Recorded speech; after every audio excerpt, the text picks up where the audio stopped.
தந்தை மகன் தூயாவியார் பெயராலே ஆமேன். ஆண்டவர் இயேசு கிறிஸ்துவுக்குள் வாழுகின்ற அருமையான மரியா விஷன் சகோதர சகோதரிகளே, நண்பர்களே, அன்பர்களே, இளைஞர்களே, சிறுவர்களே, சிறுமியர்களே, பெற்றோர்களே, பெரியோர்களே, ஆன்றோர்களே, சான்றோர்களே அனைவருக்கும் மீண்டும் ஒருமுறை மரியா விஷன் சார்பாக புத்தாண்டு வாழ்த்துக்களை சொல்லி வரவேற்பதிலே மகிழ்ச்சி அடைகின்றேன். ஆண்டவருடைய திருக்காட்சி திருவிழாவிற்குள் நாம் கடந்து செல்லுகின்றோம். ஆண்டவருடைய திருக்காட்சி திருவிழா என்று சொல்லக்கூடியது நிறைய காரியங்களை வெளிப்படுத்தக்கூடிய ஒரு நிகழ்ச்சியாக இருக்கிறது. ஆனால் எல்லாவற்றையும் இந்த குறுகிய பொழுதில் உங்களுக்கு கொடுப்பது என்பது மிகவும் சிரமமான ஒன்று ஆகும். வேகமாக செல்கின்ற உலகில் வருகின்ற இறைவார்த்தையும் வேகமாக செல்ல வேண்டும் என்று சொல்லுகின்ற விதத்தில் பார்க்கின்ற பொழுது இன்றைய நற்செய்தி வாசகமானது மத்தேயு நற்செய்தி 2வது பிரிவில் நமக்கு சொல்லப்பட்டிருக்கின்ற ஒரு மிக முக்கியமான செய்தியாக இருக்கு. 1 முதல் 12 வரை உள்ள இறை வார்த்தைகள், ஞானிகளுடைய வருகை பற்றிய இறை வார்த்தைகள் மத்தேயு நற்செய்தி பிரிவு 2 1 முதல் 12 வரை உள்ள இறை வார்த்தைகள். ஏரோது அரசனு காலத்தில் யூதேயாவில் உள்ள பெத்லகேமில் இயேசு பிறந்தார். அப்பொழுது கிழக்கிலிருந்து ஞானிகள் எருசலேமுக்கு வந்து, யூதர்களின் அரசராக பிறந்திருக்கிறவர் எங்கே? அவரது விண்மீன் எழக்கண்டோம், அவரை வணங்க வந்திருக்கிறோம் என்றார்கள். இதை கேட்டதும் ஏரோது அரசன் கலங்கினான். அவனுடைய எருசலேம் முழுவதும் கலங்கிற்று.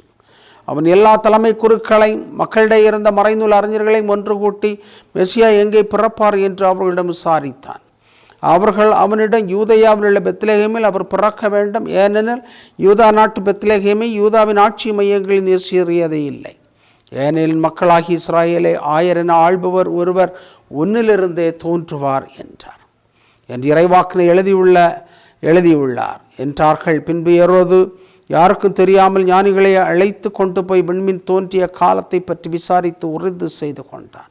மேலும் அவர்களிடம், நீங்கள் சென்று குழந்தையை குறித்து திட்டவட்டமாய் கேட்டு எனக்கு அறிவியுங்கள், அப்பொழுது நானும் சென்று அக்குழந்தையை வணங்குவேன் என்று கூறி அவர்களை பெத்லகேமுக்கு அனுப்பி வைத்தான். அரசன் சொன்னதை கேட்டு அவர்கள் புறப்பட்டு போனார்கள். இதோ முன்பு எழுந்த விண்மீன் தோன்றி குழந்தை இருந்த இடத்திற்கு மேல் வந்து நிற்கும் வரை அவர்களுக்கு முன்னே சென்று கொண்டிருந்தது. அங்கே நின்ற விண்மீனை கண்டதும் அவர்கள் மட்டில்லா பெருமகிழ்ச்சி அடைந்தார்கள். வீட்டுக்குள் அவர்கள் போய் குழந்தை அதன் தாய் மரியா வைத்திருப்பதை கண்டார்கள்.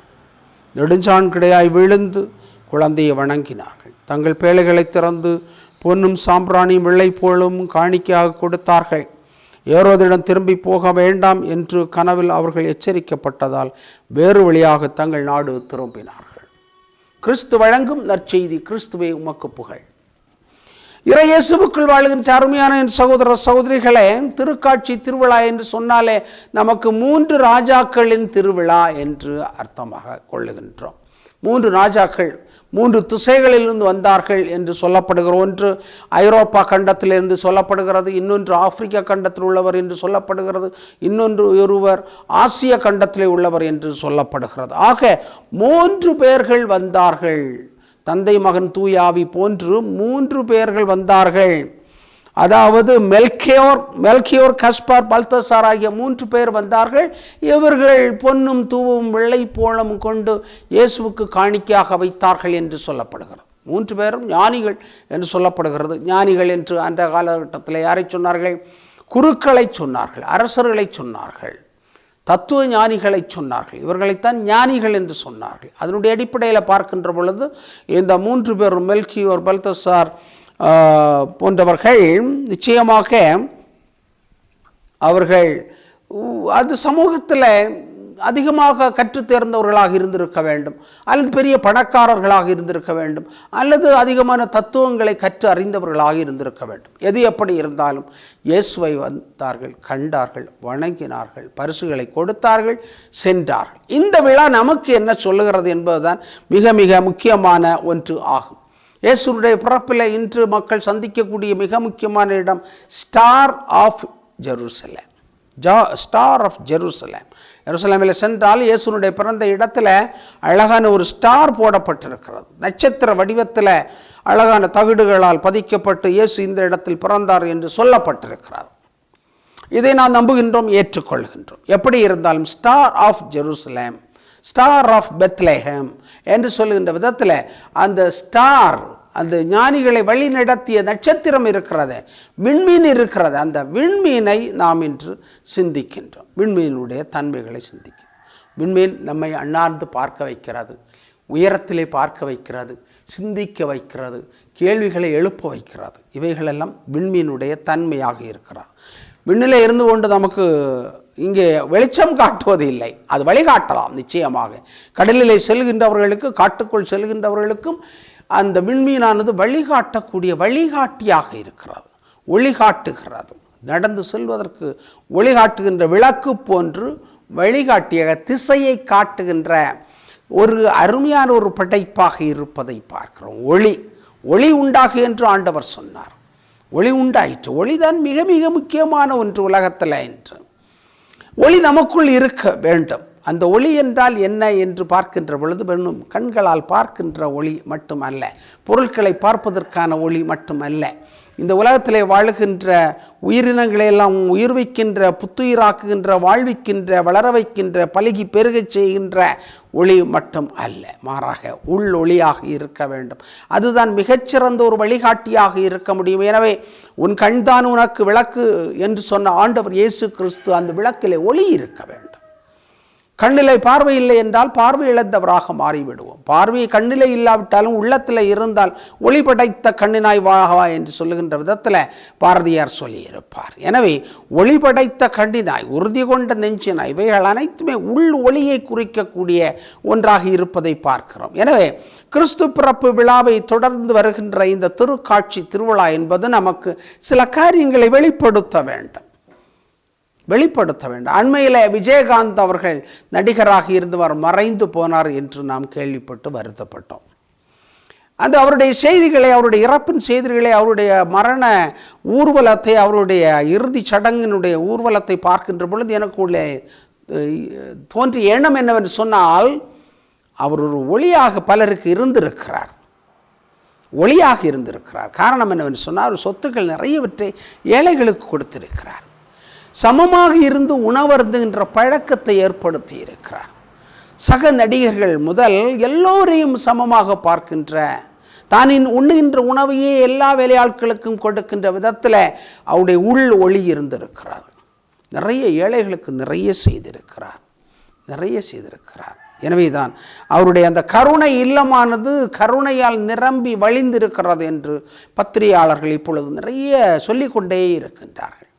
எனவே அவர் பார்க்கின்ற பொழுது அவர் ஒரு ஒளியாக இருந்திருக்கிறார். நிறைய ஒளி கீற்றுகளை நாம் பார்க்கின்றோம். அன்னை தெரசாலாக இருக்கலாம், ஆபிரகாம் லிங்கனாக இருக்கலாம், அண்ணல் காந்தியடிகளாக இருக்கலாம், புதிய நாட்டை உருவாக்கிய நேருவாக இருக்கலாம், நெல்சன் மண்டேலாவாக இருக்கலாம். இன்னும் எத்தனைய ஒளி கீற்றுக்களை நட்சத்திரங்களாக நாம் வானிலை பார்த்து கொண்டே இருக்கின்றோம். அண்மையில் தூத்துக்குடியில் வெள்ளம் ஏற்பட்டது, வெள்ளப்பெருக்கு ஏற்பட்டது, ஆறுகள் உடைத்து கொண்டு சென்றன, சாலைகளை அடித்து கொண்டு சென்றன. சிறை வைகுண்டத்தில் ஒரு ரயில் பெட்டி மாட்டிக்கொண்டது. 3 பெட்டிகள், அதில் ஏகப்பட்ட ஐயப்ப பக்தர்கள். அந்த ஐயப்ப பக்தர்களுக்கெல்லாம் உணவு கொடுத்து பக்கத்தில் இருக்கக்கூடிய சிறிய கிராமத்தில் இருந்த சகோதர சகோதரிகள், எந்த மதம் என்று குறிப்பிடப்படவில்லை, அந்த ஊரில் இருந்தவர்கள் வந்தார்கள், தண்ணீரை பார்த்தார்கள், நீந்தி கொண்டு உணவு கொடுத்தார்கள், அவ்வளவுதான். அதற்கு பிறகுதான் அரசனுடைய ஹெலிகாப்டர்கள் எல்லாம் வந்தது என்று சொல்லப்படுகிறது. எனவே வித்தியாசமாக மற்றவருடைய அன்புக்காக, மற்றவருடைய மனித நேயத்திற்காக செய்யக்கூடிய காரியங்கள் அனைத்துமே ஒளிக்கீற்றைகளாக இருக்கின்றன. திருவழிபாட்டை, இறைவனுடைய வெளிப்பாட்டை வெளிப்படுத்தக்கூடிய ஒன்றாக இருக்கிறது. அதைத்தான் திருக்காட்சி என்று சொல்கிறோம். எனவே ஸ்ரீவைகுண்டத்தில் பணி செய்தவர்கள் திருக்காட்சியை இந்த சமூகத்திலே கொடுத்திருக்கிறார்கள். கடவுள் யார் வெளிப்படுத்தி இருக்கிறார்கள். விஜயகாந்த் வெளிப்படுத்தி இருக்கிறார்.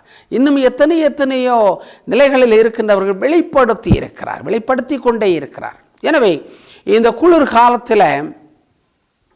குளிர்காலத்தினுடைய கடைசி கட்டத்தில் நிறைய மலர்களெல்லாம் மலர்ந்து வருவதை நாம் பார்க்க போக இருக்கின்றோம். இப்பொழுது பனிக்காலம், இது முடிந்தவுடனே புதிய மலர்கள், புதிய செடிகள் எல்லாம் முளைத்து வரும். அதில் டாஃபோடில்ஸ் என்று சொல்லக்கூடிய சிறிய பூ வகை ஒன்று பூத்து குலுங்கும். அந்த பூ வருகிறது என்று சொன்னால் இருள் நீங்கிவிட்டது, பனி நீங்கிவிட்டது, வெப்பம் வரப்போகிறது, ஒளி வரப்போகிறது என்று அர்த்தமாக இருக்கிறது.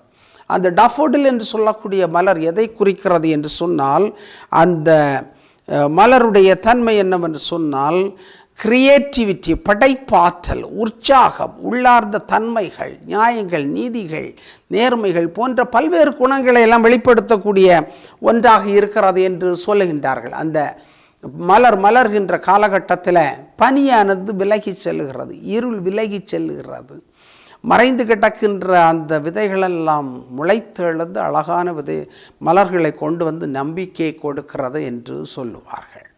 இப்பொழுது ஐரோப்பாவிலே பயங்கரமான பனியாக இருக்கும், பனி மூட்டமாக இருக்கும். இன்னும் ஒரு சில மாதங்கள் கழிகின்ற பொழுது இந்த ஸ்ப்ரிங் சீசன் நிச்சயம் என்ன செய்யும், அது உருவாகும். ஸ்ப்ரிங் சீசன் என்று சொல்ல, இப்பொழுது பனிக்காலம், கோல்டு சீசன் என்று சொல்லக்கூடிய, வின்டர் சீசன் என்று சொல்லக்கூடிய, வின்டர் சீசன் என்று சொல்லக்கூடியது மனிதர்களை முடக்கக்கூடிய ஒன்று. இருள் அதிகமாக இருக்கக்கூடிய காலகட்டமாக இருக்கும், பனி மூடி இருக்கக்கூடிய காலகட்டம். இந்த ஸ்ப்ரிங்கின் இலை, இந்த புத்துயிரை, புதிய இலைகளை, தளிர்களை எல்லாம் உருவாக்கக்கூடியது இந்த ஸ்ப்ரிங் சீசன் என்று சொல்லக்கூடிய. அப்பொழுது பனியால் மூடி இருக்கின்ற மரங்கள் எல்லாம் சிறிய சிறிய அந்த துளிர்களை விட்டு அழகான பூக்களை கொடுக்கும். இந்த டஃபோடில்ஸ் என்று சொல்லக்கூடிய சிறிய பூக்களும் அவ்வாறு மலர் மஞ்சள் நிறத்தில் இருக்கும். நம்முடைய பகுதியில் அதிகமாக இல்லை, ஆனால் அது விரும்பி மக்கள் வரவேற்பார்கள். காரணம், அது புதிய எழுச்சியை, மகிழ்ச்சியை கொடுக்கக்கூடிய ஒன்றாக இருக்கு. எனவே புதிய எண்ணங்கள், சிந்தனைகள், மன்னிப்பு, மகிழ்ச்சி, அன்பு போன்றவற்றையெல்லாம் உறுதி செய்யக்கூடிய ஒன்றுதான் ஆண்டவருடைய பிறப்பு என்பது. அதை கண்ட ஞானிகள் அதையே வெளிப்படுத்துகிறார்கள். திருக்காட்சி திருவிழாவாக திரு அவை கொண்டாடுகிறது. இவ்வாறு கொண்டாடுகின்ற பொழுது நாம் எவ்வாறு காட்சியளிக்கிறோம்? நம்முடைய செயல்பாடுகள் அன்பு, மகிழ்ச்சி, சமாதானம், ஒற்றுமை, மன்னிப்பு போன்றவற்றில் வெளிப்படுத்தக்கூடிய ஒன்றாக இருக்கும். நம்மை காணுகின்றவர்கள் இந்த குழந்தை இயேசுவை கண்டது போன்ற ஒரு மகிழ்ச்சியை பெற வேண்டும். அதுதான் இந்த விழாவினுடைய மிக முக்கியமான நோக்கமாக இருக்கிறது. எனவே அன்புக்குரிய மரியா விஷன் நேயர்களை அனைவருக்கும் மீண்டும் மீண்டும் புத்தாண்டு வாழ்த்துக்களை தெரிவித்துக் கொள்ள இருக்கின்றோம். அடுத்து வரக்கூடியது பொங்கல் விழாவாக இருக்கிறது. இந்த நாட்களில் அதிகமான மகிழ்ச்சி பொங்க வேண்டும். அதற்கான ஆண்டவரிடத்திலே வரங்களை மன்றாடி கேட்போம். அமைதிக்காக இயங்குகின்ற உள்ளங்கள், நாடுகள், சமூகங்கள், வீடுகள், இல்லங்கள், உள்ளங்களில் அமைதி பிறக்க வேண்டும். புத்தெழுச்சியோடு இந்த புத்தாண்டை கொண்டாடி கொண்டிருக்கின்றோம். இந்த கொண்டாட்டத்தினுடைய மத்தியில் ஆண்டவர் கொடுக்கின்ற அருமையான செய்தியை நாம் பார்ப்போம். ஆண்டவருடைய காட்சி அமைதியின் மாட்சியாக இருக்க வேண்டும். திருக்காட்சி திருவிழா என்பது அன்பின் மாட்சியை வெளிப்படுத்துகின்ற ஒன்றாக இருக்க வேண்டும். திருக்காட்சி திருவிழா என்பது மகிழ்ச்சியை கொடுக்கக்கூடிய ஒன்றாக இருக்க வேண்டும். உங்கள் உள்ளங்களிலும் இல்லங்களிலும் உங்களுடைய சமூகத்திலும் திருச்சபையிலும் மகிழ்ச்சி பொங்க வேண்டுமாய் திருக்காட்சி திருவிழாவிலே வெளிப்படுத்தி ஆண்டவர் இயேசு, குழந்தை இயேசு உங்களை ஆசிர்வதிப்பாராக. ஜெபிப்போமாக. எங்களை எல்லாம் பாசத்தோடு படைத்து பராமரித்து வருகின்ற எங்கள் நல்ல தந்தை இறைவா, இந்த வேளையில் இந்த நிகழ்ச்சியை பார்த்து கொண்டிருக்கின்ற அனைத்து உம்முடைய அன்பின் பிள்ளைகளுக்காக ஜெபிக்கின்றோம். நாங்கள் அனைவரும் உம்முடைய இறைவார்த்தையை கேட்டு அந்த ஞானிகள், கீழ்த்திசை ஞானிகள் ஆண்டவர் இயேசு கண்டு வணங்கி அவருடைய வார்த்தைகளை கேட்டு மகிழ்ந்தது போன்று, அவருடைய மழலையை கேட்டு மகிழ்ந்தது போன்று நாங்களும் உலகத்திற்கு திருக்காட்சியை கொடுக்கின்ற இயேசுவை கொடுக்கின்றவர்களாக, ஞானிகளாக வாழ வேண்டிய வரத்தை எங்கள் அனைவருக்கும் தர வேண்டுமாய் எங்கள் ஆண்டவரும் திருமகனுமாகிய இயேசு வழியாக உம்மை பார்த்து ஜெபிக்கின்றோம். ஆமென். தந்தை, மகன், தூய ஆவியார் பெயராலே ஆமென்.